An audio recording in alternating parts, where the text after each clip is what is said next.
Hello നമസ്കാരം. എഡക്സ് life സ്കൂളിൻ്റെ ഇന്ന് നമുക്കുള്ള ഗസ്റ്റ് പേരുണ്ട്. രണ്ടുപേരാണ്. ഫസ്റ്റ് നമ്മൾ മൂന്നര വെച്ചിട്ട് ഫസ്റ്റ് ടൈം പോഡ്കാസ്റ്റാണ്. അതിലുള്ളത് ഒന്ന് സുഹൈൽ, സെക്കൻഡ് ബാസിത്ത്. ഇവരെങ്ങനെ കണക്ഷൻ വെച്ചെങ്കിൽ ഞങ്ങൾ ലീഡിൻ്റെ ഒരു ഇതാണ്. ലീഡിൽ ബാസിത്ത് ഞാൻ ഒപ്പം പഠിച്ചിട്ടുണ്ടാകുന്നത്. അവിടേക്ക് TPക്ക് വന്നിട്ടാണ് സുഹൈലിനായിട്ടുള്ള കണക്ഷന്. അപ്പോൾ ഇവരിപ്പോൾ ഓണ്ടർപ്രണർഷിപ്പിൽ ഒരു എഡ്യൂപ്രണറായിട്ട് നിൽക്കുകയാണ്. നമ്മളും സെയിം ഒരു ജേണിയിൽ പോകുന്നതാണ്. അപ്പോൾ നമുക്ക് നേരിട്ട് ടോപ്പിക്കിലേക്ക് പോവാം. Okay, welcome to edX. Thank you. ഇത് നോർമലി നമ്മൾ സംസാരിച്ചു പോവുക. മനസ്സിലായി. ഞാൻ ആദ്യം തന്നെ ചോദിക്കാം, നിങ്ങളെ കുറിച്ച് ഇൻട്രൊഡ്യൂസ് ചെയ്യുമ്പോൾ അതാണ് ബെസ്റ്റ് ആവുന്നത്. എനിക്ക് ഓഡിയൻസിലെ കുറച്ച് പേരെ ഉണ്ടാവുള്ളൂ, അവർക്കത് മനസ്സിലാവാൻ വേണ്ടിയിട്ട് എങ്ങനെയാണ് എന്താണെന്നുള്ളതൊന്ന് പറഞ്ഞാൽ സുഹൈൽ സ്റ്റാർട്ട് ചെയ്യാം. ഞങ്ങൾ ശരിക്കും ഒരു എഡ്ടെക് എന്ന് പറഞ്ഞ കോൺസെപ്റ്റിലേക്ക് വരാൻ ആഗ്രഹിച്ചിട്ടുണ്ട്. ശരിക്കും എഡ്ടെക് എന്ന് പറഞ്ഞൊരു കോൺസെപ്റ്റിലേക്ക് വരാൻ ആഗ്രഹിക്കുന്ന ആളുകളൊന്നും അല്ല ഞങ്ങൾ. ശരിക്കും ഞങ്ങൾ അങ്ങനെ ചിന്തിച്ചിട്ട് പോലും ഉണ്ടായിട്ടില്ല. പക്ഷെ ഇതിലൊരു ഫാക്ട് എന്താണെന്ന് വെച്ച് കഴിഞ്ഞാൽ, ഞങ്ങൾക്ക് ഇതിന് മുന്നൊരു കമ്പനി ഉണ്ട്, വീക്കെൻഡ് സോഷ്യൽ ഇന്നോവേറ്റേഴ്സ് എന്ന് പറഞ്ഞിട്ട്. അവിടെ ഞങ്ങൾ എനിക്ക് തോന്നുന്നു 30ഓളം MLA-മാർക്ക് ഞങ്ങൾ കേരളത്തിൽ എഡ്യൂക്കേഷൻ പോളിസി ഡെവലപ്പ് ചെയ്തിട്ട് പ്രൊജക്റ്റും കാര്യങ്ങളും ഞങ്ങൾ ചെയ്യുന്നുണ്ട്. അതായത് ഒരു മണ്ഡലത്തിൽ അവിടെ അനുഭവിക്കുന്ന എഡ്യൂക്കേഷൻ്റെ സാധനങ്ങൾ, അത് ഫീൽഡ് സ്റ്റഡി തന്നെ, പക്കാ ഫീൽഡ് സ്റ്റഡി നടത്തി അതിനകത്ത് നിന്ന് ഡാറ്റ എടുത്തിട്ട് അതിനെ അനലൈസ് ചെയ്തിട്ട് നമ്മളൊരു പ്രൊജക്റ്റ് ഡെവലപ്പ് ചെയ്യും. ഇപ്പോൾ എക്സാമ്പിൾ പറയുകയാണെങ്കിൽ ഇപ്പം അൻവർ സാദത്ത് MLA കരിയർ വണ്ടി, അവിടെ അവർ അനുഭവിച്ചൊരു പ്രശ്നം എന്താണെന്ന് വെച്ച് കഴിഞ്ഞാൽ, അവിടെയുള്ള കുട്ടികളൊക്കെ നന്നായിട്ട് പഠിക്കുന്നുണ്ട്, പക്ഷേ ആഫ്റ്റർ ദാറ്റ് അവരെവിടെ എത്തുന്നില്ല എന്നുള്ളതാണ്. അപ്പോൾ അവരനുഭവിക്കുന്ന പ്രശ്നം ക്ലാരിറ്റി ഇല്ല എന്നുള്ളതാണ്. അപ്പോൾ ക്ലാരിറ്റി ഉണ്ടാക്കാൻ വേണ്ടി ഞങ്ങൾ പ്രൊജക്റ്റ് ഡിസൈൻ ചെയ്യുന്നു. അത് അൻവർ സാദത്ത് വർക്കൗട്ട് ചെയ്യുന്നു. അതിപ്പോൾ 3.0 ആയി. അതായത് 3 വർഷത്തോളം അത് പോയി എന്നുള്ളതാണ് അതിൻ്റെ ഒരു ഇത്. അപ്പം ഞങ്ങൾക്ക് ഐഡൻറ്റിഫൈ ചെയ്ത കുറച്ച് കാര്യങ്ങൾ വെച്ചാൽ, മാർക്കറ്റിൽ എഡ്യൂക്കേഷൻ കൊടുക്കാനും കാര്യങ്ങളൊക്കെ ചെയ്യാൻ ഒരുപാട് ആൾക്കാരുണ്ട് എന്നുള്ളതാണ്. പക്ഷെ ഇൻഫാക്ട് ഒരു സ്കിൽ ഓറിയന്റഡ് ആയിട്ടുള്ള ഒരു സാധനത്തിലേക്ക് കുട്ടികൾ എത്തുന്നുണ്ടോ എന്നുള്ളത് ഒരു ക്വസ്റ്റ്യൻ ചെയ്യപ്പെടുന്ന ഒരു സാധനം തന്നെയാണ് ഇപ്പോഴും. കാരണം പാക്കഡ് ആണ് കുട്ടികൾ ഭയങ്കരമായിട്ട്. പക്ഷെ ആ പാക്കഡിനകത്ത് നമുക്ക് കൊടുക്കാൻ പറ്റുന്ന ഒരു സ്കില്ലുണ്ട്, അതുണ്ടോ എന്നുള്ള കാര്യത്തിൽ പലപ്പോഴും ക്വസ്റ്റ്യൻസാണ്. ഇപ്പോൾ പോലും നമ്മൾ ഗൂഗിളിൽ എഴുതി ചെയ്താൽ നോക്കുകയെന്ന് വെച്ചാൽ നല്ല സർട്ടിഫിക്കേഷൻ കിട്ടുന്ന സ്ഥലം ഏതാ, അല്ലെങ്കിൽ ഏതാ നല്ല സർട്ടിഫിക്കേഷൻ. അതായത് അവിടെ ഒരു ആ കോഴ്സ് കഴിഞ്ഞതിന് ശേഷം എന്താണ് എനിക്ക് കിട്ടുക എന്നതിനേക്കാൾ കൂടുതൽ അവിടെ ആ കോഴ്സ് പഠിച്ചു കഴിഞ്ഞാൽ എനിക്ക് കിട്ടുന്ന സർട്ടിഫിക്കേഷന്റെ എണ്ണങ്ങളാണ് നോക്കുന്നത്. അത് നിർബന്ധമാണ്, ഇല്ലാന്നല്ല ഞാൻ പറയാം. അല്ല, ചില ഇൻസ്റ്റിറ്റ്യൂട്ട് ഞാൻ കേട്ടിട്ടുണ്ട്, അവരെ 30 സർട്ടിഫിക്കറ്റ് 3 മാസം 30 സർട്ടിഫിക്കറ്റ്. കുട്ടികളത് പറഞ്ഞിട്ട് 50 സർട്ടിഫിക്കറ്റ് ഇൻസ്റ്റിറ്റ്യൂട്ട് നോക്കാൻ നടക്കുന്ന കുട്ടികൾ എനിക്കറിയാം, ഞാൻ കേട്ടിട്ടുണ്ട്. സ്കില്ല് ഡെവലപ്പ് ആകുന്നുണ്ടോ ഇല്ലയോ എന്നാണ് ഇതിൽ വലിയൊരു ക്വസ്റ്റ്യൻ. കാര്യം ഒരു കുട്ടി ഗ്രാജുവേഷൻ കഴിഞ്ഞ് അവനൊരു വർക്ക് പ്ലേസിൽ പോകുമ്പോൾ അവിടെ ആ കുട്ടിക്ക് ഉണ്ടാവേണ്ട ബേസിക് ആയിട്ടുള്ള കുറച്ച് സ്കിൽസ് ഉണ്ട്. അത് നമ്മൾ കുട്ടികൾക്ക് പല സ്ഥലത്തും കിട്ടുന്നില്ല. അപ്പോൾ അത് അഡ്രസ്സ് ചെയ്യാന്നുള്ളതാണ് നമ്മൾ ഇനീഷ്യലി നമ്മൾ ചെയ്ത ഒരു മെയിൻ ആയിട്ടുള്ള കാര്യം. അതായത് അതുകൊണ്ടാണ് നമ്മൾ റൂട്ട് അപ്സ്കിൽ അക്കാഡമി നമ്മുടെ അക്കാഡമിയുടെ പേര്. ഇപ്പോൾ നോർമലി നമ്മൾ ഇനീഷ്യലി സ്റ്റാർട്ട് ചെയ്തത്, ഇപ്പം വർക്ക് സ്റ്റേഷനിൽ ഒരാൾക്ക് ഫണ്ടമെൻ്റലായിട്ട് അറിഞ്ഞിരിക്കേണ്ട കുറച്ച് കാര്യങ്ങളുണ്ട്. അത് നമ്മൾ സ്റ്റുഡൻസിന് കിട്ടുന്നുണ്ടോ, അത് അഡ്രസ്സ് ചെയ്യാന്നുള്ള ലെവലിലാണ് സ്റ്റാർട്ട് ചെയ്തത്. അപ്പം അങ്ങനെയാണ് നമ്മൾ ഇനീഷ്യലി ഒരു ജേർണി സ്റ്റാർട്ട് ചെയ്തത്. പക്ഷേ ഇപ്പോൾ അത് കുറച്ചും കൂടി വൈഡായിട്ട് നമ്മൾ എന്ത് ചെയ്യുന്നുണ്ട്, ക്യാമ്പസുകളിൽ അത് ചെയ്യുന്നുണ്ട്. കാര്യം കുട്ടികൾ പഠിക്കുമ്പോൾ തന്നെ അവരുടെ ഗ്രാജുവേഷൻ്റെ കൂടെ തന്നെ ഇത് അവർക്ക് എന്ത് ചെയ്യാൻ പറ്റും, ഡെവലപ്പ് ചെയ്ത് പോകാൻ പറ്റും എന്നുള്ളൊരു അണ്ടർസ്റ്റാൻഡിങ്ങിലാണ് നമ്മളിപ്പം ആ ലെവലിലും കൂടി ചെയ്യുന്നത്. കംപ്ലീറ്റ്ലി ഓൺലൈൻ ആൻഡ് ഓഫ്ലൈൻ മോഡിലാണ് നമ്മളിപ്പോൾ ഇത് ചെയ്യുന്നത്. Okay, great. അപ്പം എനിക്ക് മനസ്സിലായത്, നിങ്ങൾ പഠനം കഴിഞ്ഞിട്ട് ഒരു പ്രൊജക്റ്റ് കിട്ടി, നിങ്ങൾ ടീം അതിൽ ഒരുപാട് യാത്ര ചെയ്തു, ഒരുപാട് കുട്ടികളെ മനസ്സിലാക്കി. അപ്പോൾ നിങ്ങൾക്ക് ഇങ്ങനെ ഒരു പ്രശ്നം അവർ ഫേസ് ചെയ്യേണ്ടത്, ആ ഒരു പ്രോബ്ലത്തിന് സൊല്യൂഷൻ ഇല്ലാന്ന് മനസ്സിലാക്കിയപ്പോൾ അവിടെ നിങ്ങൾക്ക് ഒരു ഒരു സ്ഥാപനമായിട്ട് മുന്നോട്ട് വന്നു. അതെ, ഓക്കെ, ഗ്രേറ്റ്. ഞാൻ എൻ്റെ ഒരു കേസ് വരാണെങ്കിൽ, ഏത് വർഷം ടീച്ചറായിട്ടുണ്ടാകുന്ന കോളേജിൽ? ഞാൻ 2020 മുതൽ ഓൾമോസ്റ്റ് ഉണ്ട്. അതല്ല, കോളേജിൽ പോയിട്ട് പ്രൊഫസറായിട്ട്. കോളേജിൽ പോയത് 2019. ഞാൻ 2019 ദുബൈയിലാണ്. 2019 ദുബൈയിൽ ഞാൻ കോളേജ് പോകണത് കാണാം. കോളേജ് പോകുന്നൊക്കെ നമ്മുടെ സ്റ്റാറ്റസിലും ഇൻസ്റ്റാഗ്രാമിൽ കാണാം. സിബ്ക കോളേജിൽ പോകണു, അവിടെ അടിച്ചു പൊളിക്കണു, സ്റ്റുഡൻസിന്റെ ഒരുപാട് അവരെ പരിപാടി നടത്തുന്നു. സത്യം പറഞ്ഞ ടീച്ചറാണ്. ഞാൻ മുമ്പനോട് പറഞ്ഞിട്ടുണ്ട്, 2 പോയിന്റാണ് എൻ്റെ ഞാൻ അടുത്തുള്ളത്. ഒന്ന്, ടീച്ചിങ് എന്നുള്ള സാധനം. സെക്കൻഡ്, എന്നോട് അന്ന് പറഞ്ഞ സംഭവം ഉണ്ട്, ഈ കുട്ടികളെ പഠിപ്പിക്കണ്ട, കുട്ടികളെ ചിന്തിപ്പിച്ച മൈനല്ല. ഗവൺമെന്റ് ഒന്നും എനിക്കറിയാം, ഞാൻ എപ്പോഴും ചെയ്തുകൊണ്ടിരിക്കുന്നതാണ്. എഡെക്സ് അടക്കം അതിൻ്റെ ഒരു സംഭവമാണ്. സീരിയസ് ലെവലിൽ അന്ന് എന്നോട് പറഞ്ഞത്, കുട്ടികളെ പഠിപ്പിക്കണ്ട, കുട്ടികളെ ചിന്തിപ്പിച്ച മൈ, ബാക്കിയുള്ള പഠിപ്പിക്കൊള്ളുന്നതാണ്. എഡെക്സിൽ ഞാൻ കൊടുത്തോണ്ടിരിക്കുന്നതാണ്. അതായത് ഞാനൊരു ടീച്ചർ ആവാനുള്ളൊരു ഇൻസ്പിറേഷൻ എന്നല്ല, എനിക്ക് ഇഷ്ടപ്പെട്ടു. കാരണം നമ്മൾ വാവുമായിട്ട് അങ്ങനെ ചെയ്യണം. കാരണം കോളേജിൽ കുട്ടികളെ കൂടെ കളിക്കുന്നു. കാരണം എൻ്റെ ഒരു ആറ്റിറ്റ്യൂഡ് ബാസിക്കാരുണ്ടാവും. ഞാനിങ്ങനെ ജാളിവാളായിട്ട് എപ്പോഴും ഇങ്ങനെ ഒരു മൂടായിട്ട് ഇങ്ങനെ ഒരു അടിച്ചുപിടിച്ച് നടക്കണം. അതിലെ അംബ്രാസിന്റെ ഓർമ്മ എന്ന് വെച്ചാൽ നമ്മളെ ക്യാമ്പസിൽ ലീഡിൽ പഠിക്കുന്ന സമയത്ത് എല്ലാവർക്കും ഓരോ ലോട്ട് ഉണ്ട്. അംബ്രാസ് ആദ്യം മുതലേ ട്രെയിനിങ് സെഷനിലാണ് പോവുക. അതിൽ എപ്പോൾ നമ്മളൊക്കെ ഞാൻ വേറൊരു ലോട്ടാണ് എടുത്തത്. അതൊരു ടീം ഉണ്ടാവും. അതിൽ അംബ്രാസ് എല്ലാ ഇതിലും നമുക്ക് ഓരോ വീക്കിലും അംബ്രാസ് ഓരോ സ്ഥലത്ത് പോയി ട്രെയിനിങ് എടുക്കും. ഞാൻ വിചാരിക്കും ചെറിയ കുട്ടികൾക്കൊക്കെ പോയിട്ട് എടുക്കുന്നുണ്ട്.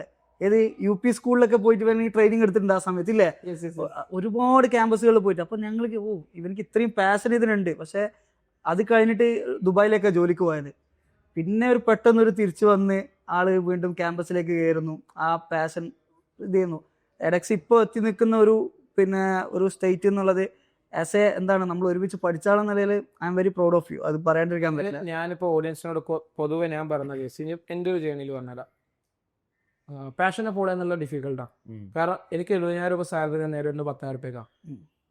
ആ സാലറി ഞാൻ സാക്രിഫൈസ് ചെയ്തിട്ട് എനിക്ക് അവിടെ ഒരു മാസം പണിയെടുത്താൽ കിട്ടിയുന്ന സാലറി ഇപ്പം ഞാനൊരു സെഷന് പോയിട്ട് 1 മണിക്കൂർ സംസാരിച്ച് കിട്ടുന്നുണ്ട്. അതിന് ഡബിൾ കിട്ടിയിട്ടുണ്ട്.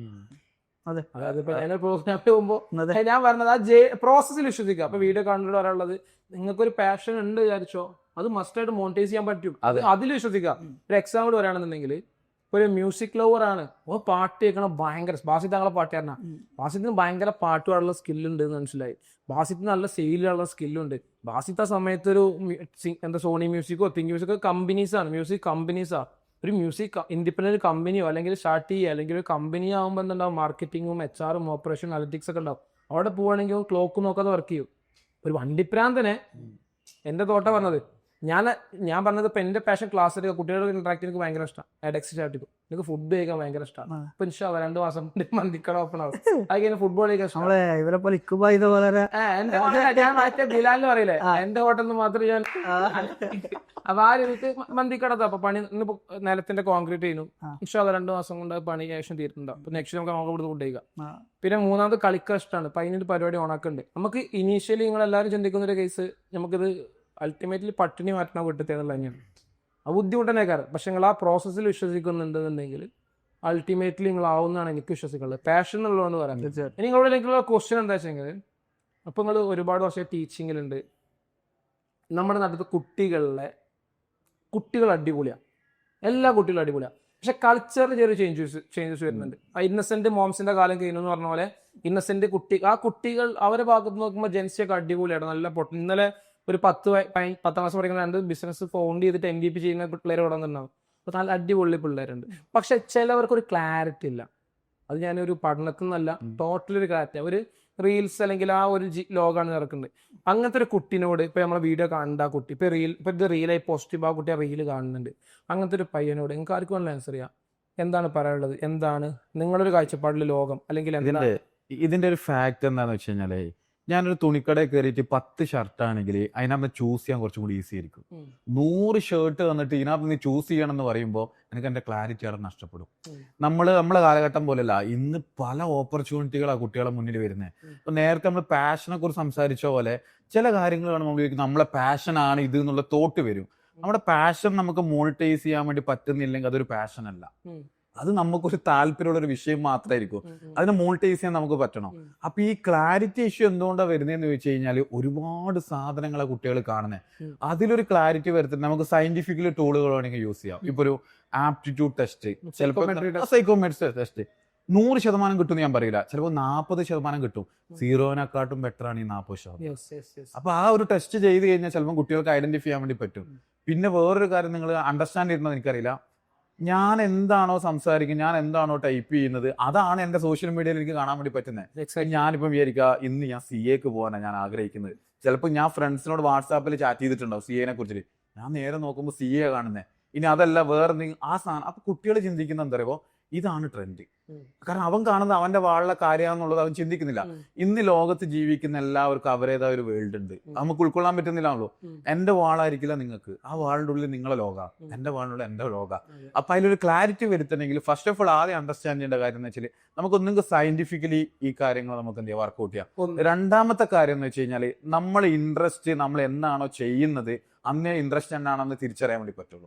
ഒരു എക്സാമ്പിൾ പറയുകയാണെങ്കിൽ, ഇപ്പൊ എനിക്ക് നന്നായിട്ട് ഫുട്ബോൾ കളിക്കണം എന്നാണ് എന്റെ താല്പര്യം, ഞാൻ ഫുട്ബോൾ കളി നന്നായിട്ട് കാണുന്ന, നിങ്ങൾ ആദ്യം ഗ്രൗണ്ടിലേക്ക് ഇറങ്ങി എന്നിട്ട് ഒന്ന് കളിച്ചു നോക്ക്, അപ്പം തിരിയും അതിന്റെ ഇൻട്രസ്റ്റ് ആണോ ഇല്ലയോ എന്നുള്ളത്. അപ്പം നമ്മൾ എന്ത് ചെയ്യുക, എക്സ്പെരിമെന്റിൽ ചെയ്യാൻ പറ്റുകയാണെങ്കിൽ കുറച്ചും കൂടി നല്ലതായിരിക്കും എന്ന് എനിക്ക് തോന്നുന്നത്. കാരണം നമ്മുടെ നാട്ടിൽ ഇപ്പോഴും നടന്നുകൊണ്ടിരിക്കുന്ന ബാങ്കിങ് എഡ്യൂക്കേഷനാണ്. അതായത് നമ്മൾ എന്ത് ചെയ്യുന്നു, എന്റെ ഐഡിയ ഞാൻ കുട്ടികളെ തലയിലേക്ക് ഇൻവെസ്റ്റ് ചെയ്യുന്നത്, അതിന് പകരം പ്രാഗമറ്റിസം ഫോളോ ചെയ്യാൻ പറ്റുകയാണെങ്കിൽ നല്ലതാണ്. ലേണിംഗ് ബൈ ഡൂയിങ്, അതായത് അവർ എക്സ്പെരിമെന്റിലോട്ട് പഠിക്കട്ടെ, അപ്പോൾ കുറച്ചും കൂടി അവർക്ക് ക്ലാരിറ്റിയിലേക്ക്. അതിൽ ആഡ് ചെയ്യേണ്ടതെന്ന് വെച്ചാൽ നമ്മൾ കുട്ടികൾക്ക് ഇപ്പൊ പറഞ്ഞു നമ്മൾ പാഷനെ നമ്മൾ ഫോളോ ചെയ്യണമെന്ന് പറയും. നമ്മൾ കുട്ടികൾക്ക് പാഷൻ എന്താണെന്ന് അറിയില്ല എന്നുള്ളതാണ് ഏറ്റവും വലിയ പ്രശ്നം. എക്സാക്ട്ലി. അത് കണ്ടുപിടിക്കാൻ വേണ്ടിയിട്ടുള്ള കാര്യമാണ് നമ്മൾ മെയിനായിട്ട് ഇനി ചെയ്തു കൊടുക്കേണ്ട കാര്യം. കുട്ടികൾ നോക്കുമ്പോൾ എൻ്റെ പാഷൻ എന്താണെന്ന് അവർക്ക് മനസ്സിലാക്കാൻ പറ്റുന്നില്ല. അപ്പോൾ ഈ പറഞ്ഞ പോലെയാണ്, അപ്പോഴാണ് നമ്മൾ ഇൻവോൾവ്മെന്റിന്റെ ഏറ്റവും വലിയ ഇമ്പോർട്ടൻസ് വരുന്നത്. ഒരു സാധനത്തിൽ ഇൻവോൾവ് ചെയ്താൽ മാത്രമേ അതിൽ ഇൻട്രസ്റ്റ് ഉണ്ടോ നമുക്ക് മനസ്സിലാവുള്ളൂ. ഈ പോയിന്റിലേക്കാണ് വരുന്നത്. അപ്പം ആ ഇൻവോൾവ്മെന്റ് നമ്മൾ എന്ത് ചെയ്യുക, ഒരു പാഷൻ, എനിക്ക് എൻ്റെ പാഷൻ എന്താണെന്ന് അറിയില്ലെങ്കിൽ എല്ലാത്തിലും ഇൻവോൾവ് ചെയ്യുക. ഞാൻ പറഞ്ഞ ചെറുപ്പത്തിൽ നമുക്ക് ജെസ്സി ഡ്രൈവറാക്കാൻ ആഗ്രഹം, കുറച്ച് ഞാൻ പോലീസ് മാറി മാറി കൊണ്ടിരിക്കും. അത് കറക്റ്റ് ഒരു ക്ലാരിറ്റിയിലൊക്കെ ഉണ്ടാക്കാൻ. അത് ശരിയാണ്. ഇപ്പൊ ഞാൻ കാണുന്നത് ഇപ്പോ കോളേജിനെ കുറിച്ചിട്ട് മിക്സഡ് അഭിപ്രായമാണ് ആൾക്കാർക്ക്. അതായത് പോകേണ്ട കുറച്ച് സമയങ്ങളുണ്ടെന്നുള്ളത്. പക്ഷെ ഞാൻ നോക്കി കാണുന്ന ഒരു കാര്യം എന്ന് വെച്ചെങ്കിൽ ഈ സെയിം സാധനം ഈ കോളേജിൽ പോയും ആ ടൈം ഫ്രീഡം നമുക്ക് കിട്ടും. ഒരു 3 വർഷം, അത് നല്ലത് ചീത്ത നല്ല ഞാൻ പറഞ്ഞിട്ടോ, അവിടെയുള്ള കുട്ടികൾക്ക് മാക്സിമം കാര്യങ്ങൾ എക്സ്പ്ലോർ ചെയ്യാനൊരു ഓപ്പർച്യൂണിറ്റി ഉണ്ടെന്നാണ് ഞാൻ മനസ്സിലാക്കുന്നത്. കമ്പയർഡ് സ്കൂളിനേക്കാൾ കൂടുതൽ എക്സ്പ്ലോഷർ കിട്ടുക പൊളിറ്റിക്സ് ആയിട്ടോ അല്ലെങ്കിൽ ബാക്കിയുള്ള ഗ്യാങ് എന്നല്ല, അങ്ങനെ പല കാര്യങ്ങളായിട്ട് കിട്ടുന്നുണ്ടാവും. അപ്പോൾ ഈ രീതിക്ക് ഓഡിയൻസിലൂടെ എനിക്ക് പറയാനുള്ളത്, നിങ്ങൾ പറഞ്ഞത് തന്നെ, ഒന്ന് നിങ്ങൾക്ക് ഒരു ഐഡിയ കിട്ടുന്നില്ല എന്നുണ്ടെങ്കിൽ, 0 നിൽക്കുകയാണെങ്കിൽ ഒരു സൈക്കോമെട്രിക് ടെസ്റ്റ്, നല്ലൊരു സൈക്കോമെട്രിക് ടെസ്റ്റ് ചെയ്യാം. ഇനി അതല്ലെങ്കിൽ എല്ലാതും എക്സ്പ്ലോർ ചെയ്യാം, അതിലൊന്ന് മനസ്സിലാവും, അത് ചെയ്യാം. ഗുഡ്. ഇനി അടുത്തൊരു സാധനം, ഇപ്പോൾ ടെക്നോളജി ഡേ ബൈ ഡേ ജനറേറ്റീവായി എന്ന് പറഞ്ഞാൽ മരണം അടിച്ചു കയറി വന്നുകൊണ്ടിരിക്കുകയാണ്. ഇപ്പോൾ എല്ലാവർക്കും അറിയാം, കുറച്ച് കാലം കഴിയുമ്പോൾ അല്ലെങ്കിൽ ഇപ്പം നിൽക്കുന്ന എക്സിസ്റ്റിംഗ് കുറേ ജോബുകൾ കുറച്ച് റീപ്ലേസ്ഡ് ആവും, കുറേ ജോബുകൾ പുതിയത് വരും, ഒക്കെ വരും. അഡാപ്റ്റബിലിറ്റിയെ വേണ്ടെന്ന് മനസ്സിലാവുന്നുണ്ട്. നമ്മളെ എഡ്യൂക്കേഷനിൽ ഞാൻ നോക്കിയെടുത്തോളം, എൻ്റെ മിസ്റ്റേക്ക് ആണെന്നല്ല, ചിലപ്പോൾ എൻ്റെ അണ്ടർസ്റ്റാൻഡിങ് കേട്ടോ, 20 വർഷം മുമ്പത്തെ ഒരു എഡ്യൂക്കേഷൻ സിസ്റ്റവും, അത് 20 വർഷം ഞാൻ പറയാൻ കാരണം അന്ന് ഇത്ര ജനറേറ്റീവായോ കാര്യങ്ങളൊന്നും ഇല്ല. അപ്പോൾ എനിക്കൊരു വേർഡ് കിട്ടിയാൽ അക്സ്പ്ലെയിൻ ചെയ്യാൻ വേറെ ഓപ്ഷൻ ഇല്ല. അന്ന് അടുത്ത പഠിപ്പുള്ള ആളെ പോയി കാണുന്ന അല്ലെങ്കിൽ ലൈബ്രറി പോകണം, ശരിയല്ലേ? ശരിയാണ്. അപ്പോൾ ഇത്ര വലിയൊരു മാറ്റമൊന്നും 20 വർഷം കഴിഞ്ഞിട്ട് ഇപ്പോൾ ക്ലാസ് റൂം AC വെച്ചിട്ടുണ്ടാവും, ചിലപ്പോൾ കറങ്ങുന്ന കസേര ഉണ്ടാവും. എഡ്യൂക്കേഷനിൽ വലിയ മാറ്റമൊന്നും വരുന്നില്ല. ഈ എഡ്യൂക്കേഷൻ നമുക്ക് എങ്ങനെ, നിങ്ങളൊരു കാഴ്ചപ്പാട്, രണ്ടാളും ഇപ്പോൾ ആ ഫീൽഡിലാണ്, എങ്ങനെ ഒന്നുകൂടി കസ്റ്റമൈസ് ചെയ്യാൻ പോസിബിൾ ആണോ, അത് എത്രയും കുട്ടികളെ കാറ്റഗറി ചെയ്യാൻ പോസിബിൾ ആണോ, അല്ലെങ്കിൽ എന്തൊക്കെ മാറ്റാണ് വരേണ്ടത് നിങ്ങൾ ആഗ്രഹിക്കുന്ന കാര്യങ്ങൾ? ഇതിന്റെ ശരിക്കും നമ്മൾ പറയും, അതായത് ഇതിന്റെ ഒരു ഫാക്ട് എന്താണെന്ന് വെച്ചാൽ, ഇവിടെ എവിടെ ചേഞ്ചസ് വരിക, ആദ്യം ചേഞ്ചസ് വരേണ്ടത് ഹെഡ് ഓഫ് ദ ഡിപ്പാർട്ട്മെന്റ് ആയിരിക്കും, അല്ലെങ്കിൽ ഒരു പ്രിൻസിപ്പാളിന്റെ അടുത്തായിരിക്കും ചേഞ്ചസ് വരേണ്ടത്. നമ്മുടെ നാട്ടിലെ സിസ്റ്റം ഒരിക്കലും ഈ ചേഞ്ചസിന് അഡാപ്റ്റ് ചെയ്യാൻ വേണ്ടി സമ്മതിക്കില്ല. അതിനോട് റീസൺ ഞാൻ പറയും, ഇൻഡയറക്ട്ലി ആണ് അത് എഫക്ട് ചെയ്യുന്നത്. എങ്ങനെയാണെന്ന് വെച്ചാൽ, ഇപ്പോൾ ഒരു HOD ആയി കഴിഞ്ഞാൽ പിന്നെ HOD മരിക്കുന്ന നാൾ വരെ HOD ആണ്. ആ HOD അവിടെ നിന്ന് റിപ്ലേസ് ചെയ്യാനോ അല്ലെങ്കിൽ അതിനെ മാറ്റാനോ നമ്മുടെ സിസ്റ്റം ഒരിക്കലും എന്ത് ചെയ്യില്ല, അതിനെ സമ്മതിക്കുന്നില്ല.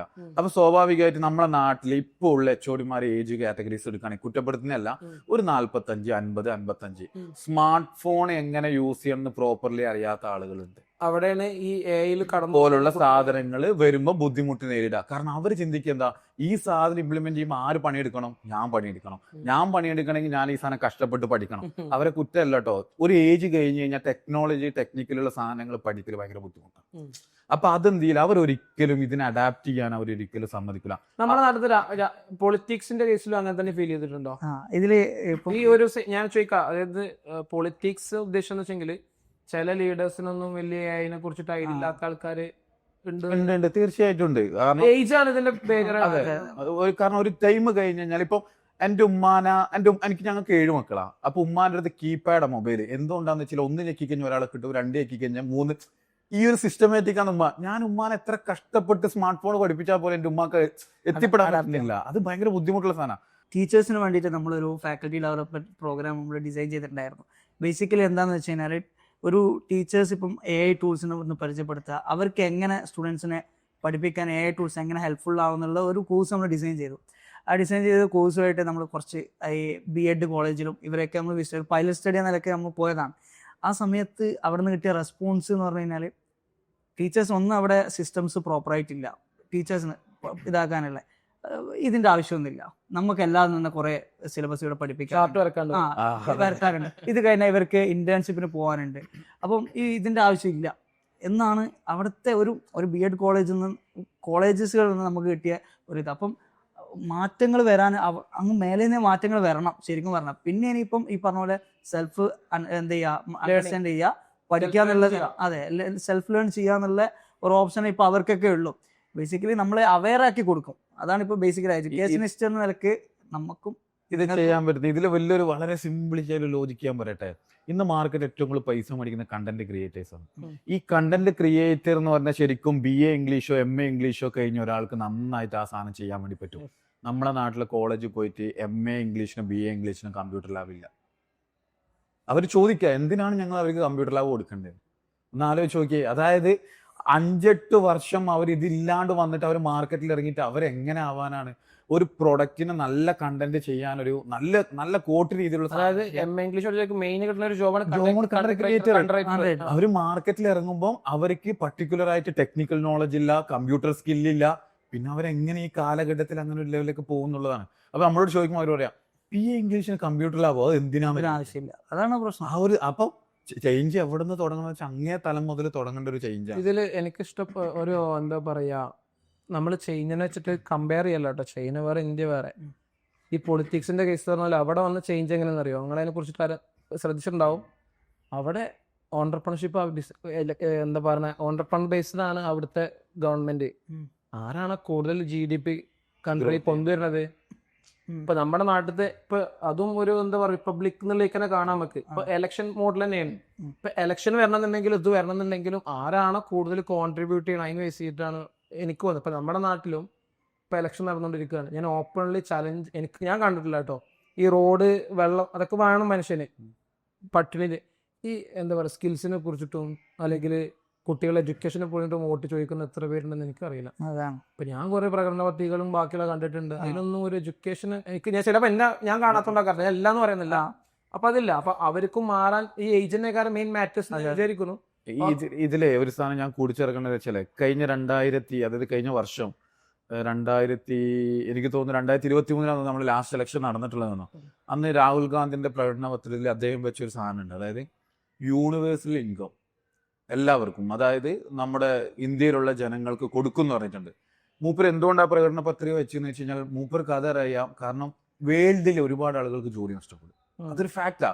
അത് നമ്മൾ കണ്ടതാ. രാവിലെ എണീച്ച് എലോൺ മസ്ക് ബാക്കിയുള്ളവരോട് പോയിക്കോ എന്ന് പറയുന്നത് 12,000 പേരെ തിരിച്ചു വിട്ടിട്ടുണ്ട്. അപ്പൊ ശരിക്കും പറഞ്ഞു കഴിഞ്ഞാല് അദ്ദേഹം അങ്ങനെ ഒരു പ്രകടനമൊക്കെ വെക്കാനുള്ള കാരണം എന്താ വെച്ച് കഴിഞ്ഞാല് ജോലി ഇല്ലാത്ത ആളുകൾക്ക് ഒരു ബേസിക് ആയിട്ടുള്ള ഒരു ഇൻകം കൊടുക്കണം എന്നുള്ള തോട്ടിലാണ് ആ സാധനം കൊണ്ടുവന്നിട്ടുണ്ടായത്. ടെക്നിക്കലി അത് പോസിബിൾ ആണോ? 1.4 ബില്യൺ. ഇതിന്റെ ഒരു വേറെ ഫാക്ട് ഞാൻ പറയാം. ഇന്ത്യയിൽ ശരിക്കും ജോലി ഇല്ലാത്ത ആളുകൾക്ക് 2000 രൂപ മാസത്തിൽ കിട്ടുന്ന പ്രധാനമന്ത്രിന്റെ സ്കീമുകളുണ്ട്, നിലവിലുണ്ട്. നമ്മളത് അറിയുന്നില്ല എന്നുള്ളതാണ് അതിന്റെ ഒരു ഫാക്ട്. അങ്ങനെയുള്ള പ്രോഗ്രാംസുകൾ എന്തുണ്ട്, ഓൾറെഡി ഉണ്ട്. നമ്മളത് ചെയ്യുന്നില്ല, നമ്മൾ അറിയുന്നില്ല.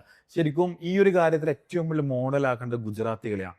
ഇന്ത്യയിൽ എന്തൊക്കെ ഫ്രീ ആയിട്ട് കിട്ടുന്നുണ്ടോ, എന്തൊക്കെ ഒക്കെ ഗുജറാത്തികൾ എടുക്കും. അതുകൊണ്ട് ഇന്ത്യയിലെ ടോപ്പസ്റ്റ് ആയിട്ടുള്ള എല്ലാ ആളുകളെയും നിങ്ങൾ നോക്കിക്കോ, ഗുജറാത്ത് ആളുകളായിരിക്കും. ഞാനത് കുറ്റപ്പെടുത്തുന്നില്ല, അത് ഭയങ്കര ഓപ്പർച്യൂണിറ്റി യൂട്ടിലൈസ് ചെയ്യാന്നുള്ളതാ. അപ്പൊ ശരിക്കും നേരത്തെ പറഞ്ഞു വെച്ച് നോക്കുമ്പോ ഇങ്ങനെയുള്ള സാധനങ്ങൾ എന്തുണ്ട്, നമ്മളെ പ്രകടന പത്രികയിലും സാധനത്തിലൊക്കെ വരുന്നുണ്ട്.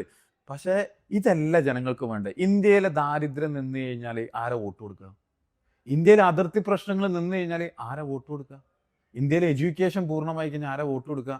അപ്പൊ കാലാകാലം എന്തുണ്ടാവരുത്, ഇത് വേണം. ഇത് നിർത്തി കഴിഞ്ഞു കഴിഞ്ഞാൽ എന്തില്ല. ഞാൻ വളരെ ഫാക്റ്റാ, എന്റെ നീഡുകൾ ഫുൾഫിൽ ചെയ്ത് കഴിഞ്ഞാൽ എനിക്ക് നേതാക്കന്മാർ ആവശ്യമില്ല. എന്തിനെനിക്ക് നേതാക്കന്മാർ ആവശ്യം? എന്റെ നീഡുകൾ ഫുൾഫിൽ ചെയ്യാൻ അവർ വേണം എന്നത് അവർക്ക് അറിയാം. അതുകൊണ്ട് അവർ ആ ഒരു രീതിയിലെ സിസ്റ്റമാറ്റിക്കലി ചെയ്തു. അടിപൊളി തോട്ടായിട്ട് നമ്മൾ വൈൻഡ് ചെയ്യണം. നമ്മൾ എന്തായാലും പാർട്ട് 2 ഇരിക്കണം. ഇതിപ്പോ നമ്മൾ പെട്ടെന്നുള്ളൊരു അറേഞ്ച്മെന്റിലുള്ളതാണ്. അടുത്തതൊന്നുകൂടി അടിപൊളിയായിട്ടുണ്ടാവും. അപ്പോൾ thank you so much Suhail, Basil for the time. ഞാൻ ടൈമിനാണ് നിങ്ങൾക്ക് അപ്രീഷിയേറ്റ് ചെയ്യുന്നത്. കാരണം നിങ്ങൾക്ക് ഇനി ഒരുപാട് തിരക്കുള്ള ആൾക്കാരാണ്, കാലിക്കറ്റിന് എത്തണം. ഇപ്പോൾ ഓൾറെഡി ലേറ്റ് നൈറ്റ് ആയിട്ടുണ്ട്. Thank you so much. നമുക്ക് നെക്സ്റ്റ് ആയിട്ട് എടുക്കാം. Very happy to talk to you. Okay.